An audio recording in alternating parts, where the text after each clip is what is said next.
Je suis entrée en fonction en des temps de grande instabilité économique et internationale. Étant donné cette situation, je ne peux pas appliquer le programme sur lequel j'ai été élue par le Parti conservateur. J'ai donc parlé à Sa Majesté le Roi pour lui notifier le fait que je démissionne comme chef du Parti conservateur. Et on en reparle avec Gauthier Rybinski. Rebonjour Gauthier. Bonjour. Liz Truss n'aura décidément pas tenu très longtemps. 44 jours, je crois, tout au plus. Alors, elle le dit, effectivement, elle est arrivée dans un état où l'économie britannique et même la société britannique est en difficulté, c'est le moins qu'on puisse dire. Si on ne parle pas d'économie, on voit bien qu'il y a de fortes tensions parce que l'Écosse, par exemple, remet sur la table sa volonté ou ses velléités d'indépendance, qu'en Irlande, on pense parfois à se réunifier, donc avec l'Irlande du Nord qui est une partie intégrante du Royaume-Uni. Et puis vous avez évidemment la situation qui découle de la guerre sur le continent européen, de la guerre en Ukraine. Et là déjà, ça se présentait mal pour Liz Truss dans la mesure où, avec une inflation à 10%, avec des restrictions prévues et prévisibles en termes d'énergie, notamment pour l'hiver, qui mettaient en cause même, j'allais dire, le quotidien le plus élémentaire d'un certain nombre de foyers britanniques, et une Liz Truss qui restait cramponnée, accrochée à un certain nombre de dogmes libéraux, ça risquait effectivement de plus que de grincer, mais de clasher même. C'est ce qui est arrivé aujourd'hui. Et là, vous avez le rôle du Parti conservateur.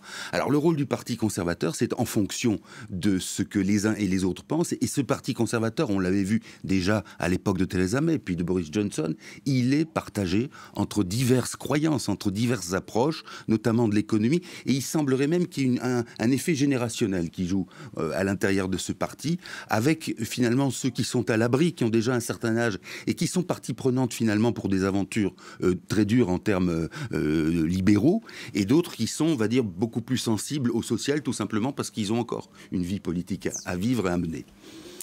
Qui pour lui succéder aujourd'hui ? Alors, évidemment, on a vu ces derniers jours que Jeremy Hunt était... en quelque sorte, avait totalement désarmé, avait privé ou démonétisé, on pourrait dire, Liz Truss de ses prérogatives, en devenant celui qui prônait non seulement le poste de ministre de l'économie, mais quelqu'un qui, au fond, était à l'origine de la grogne des conservateurs, de certains conservateurs à l'égard de Liz Truss, et qui, au fond, menait cette grogne et qui, au motif que Liz Truss avait commis un défaut, justement une faute de rigidité, de rigorisme, était là pour corriger les erreurs. Laquelle Liz Truss, justement, a avoué avoir commis des erreurs pour essayer de récupérer, de rattraper ce qui était en train de lui échapper. Ça n'a pas fonctionné. Mais là où il y a une vraie question qui est quand même extrêmement importante et douloureuse pour la société britannique, c'est que vous voyez bien comment ça se passe. Quand un élu, un Premier ministre ou une Première ministre conservatrice ou conservateur fait défaut, qu'il est question de la remplacer, qui va se prononcer là-dessus ? Les conservateurs. Et que donc c'est le parti qui est au pouvoir qui va être chargé... un scrutin d'ici à la semaine prochaine. Alors voilà, d'abord c'est très rapide, mais c'est le parti qui va se prononcer sur, si à moins que Liz Truss décide de se représenter, ce qui serait un autre cas de figure, qui va se prononcer pour le prochain. Et or, on voit très bien que face à une actualité telle qu'elle est au Royaume-Uni, c'est toute la société britannique qui est concernée, et y compris bien sûr ceux qui ne sont pas d'accord avec les conservateurs. Alors, comme vous savez, la Constitution britannique, c'est une sorte, finalement, de continuum à travers l'histoire où on applique des jurisprudences. Et donc, de ce fait-là, il n'y a pas de date arrêtée par principe pour les prochaines élections législatives. Mais en fin de compte, au-delà des règles écrites et formalistes, il y a quand même cette question qui va se poser.